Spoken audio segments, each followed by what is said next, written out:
Hormuz കടലിടുക്കിലടക്കം America തുടരുന്ന ഉപരോധം അവസാനിപ്പിക്കണമെന്ന അന്ത്യശാസനവുമായി Iran president Masoud Pezeshkian.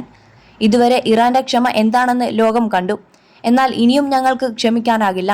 നാവിക ഉപരോധം തുടരുന്നത് ക്ഷമിക്കാൻ ഇറാന് കഴിയില്ലെന്നും മസൂദ് പെസഷ്കിയാൻ വ്യക്തമാക്കി.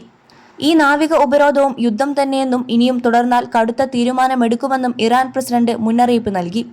പശ്ചിമേഷ്യൻ സംഘർഷത്തിൽ അമേരിക്ക ദയനീയമായി പരാജയപ്പെട്ടെന്ന് ചൂണ്ടിക്കാട്ടി നേരത്തെ ഇറാൻ പരമോന്നത നേതാവിന്റെ പുതിയ സന്ദേശവും പുറത്തുവന്നിരുന്നു. മിസൈൽ ആണവശേഷികളിൽ അമേരിക്കയ്ക്ക് വഴങ്ങില്ലെന്നും മുജ്തബ ഖമനായി വ്യക്തമാക്കിയിരുന്നു. ഹോർമൂസ് നിയന്ത്രിക്കാൻ ഇറാൻ ഏർപ്പെടുത്തിയ പുതിയ സംവിധാനം മേഖലയ്ക്ക് പുരോഗതി നൽകുമെന്നും ഭാവിയിൽ അമേരിക്കയ്ക്ക് മേഖലയിൽ സ്ഥാനമുണ്ടാകില്ലെന്നുമാണ് പരമോന്നത നേതാവിന്റെ സന്ദേശത്തിൽ പറയുന്നത്. ഇതോടെ അമേരിക്ക ഇറാൻ സമാധാന ചർച്ചകളുടെ സ്ഥിതി എന്താകുമെന്നതിൽ ആകാംക്ഷയേറി. പശ്ചിമേഷ്യൻ സംഘർഷത്തിൽ അമേരിക്ക ദയനീയമായി പരാജയപ്പെട്ടെന്നാണ് ഇറാൻ പരമോന്നത നേതാവിന്റെ പുതിയ സന്ദേശം.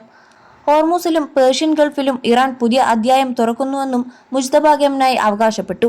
21 ലക്ഷത്തോളം സന്തുഷ്ടരായ ഉപഭോക്താക്കളും 2 ലക്ഷത്തോളം തിമിര ശസ്ത്രക്രിയകളും പൂർത്തിയാക്കിയ മലബാറിലെ ഏക കണ്ണാശുപത്രി Al Salama eye hospital, hospital road, Perinthalmanna.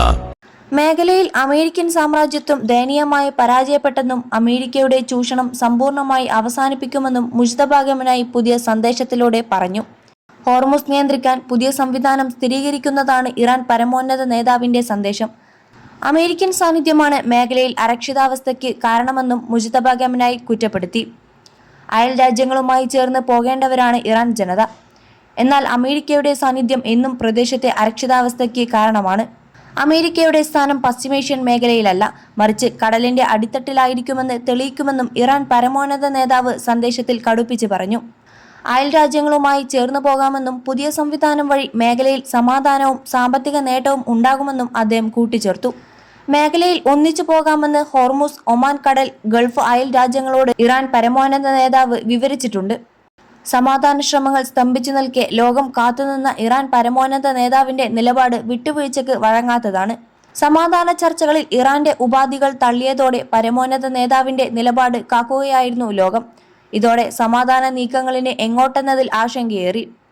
പ്രശ്നത്തിലെ നയതന്ത്ര നീക്കങ്ങൾ ഏറെക്കുറെ സ്തംഭിച്ചു നിൽക്കുന്നതിനിടെ ഇറാനുമേൽ തുടർന്നും ആക്രമണം ഉണ്ടായാൽ അതിന്റെ പ്രത്യാഘാതം ഗുരുതരമായിരിക്കുമെന്ന് പുടിൻ നിലപാട് അറിയിച്ചിട്ടുണ്ട്. ചർച്ചകളിലെ സ്തംഭനം ഒഴിവാക്കി സമ്മർദ്ദം കൂട്ടാൻ വീണ്ടും കനത്ത ആക്രമണം അമേരിക്കൻ സെൻട്രൽ കമാൻഡ് ആസൂത്രണം ചെയ്യുന്നതായി അഭ്യൂഹങ്ങൾ ഉണ്ടായിരുന്നു.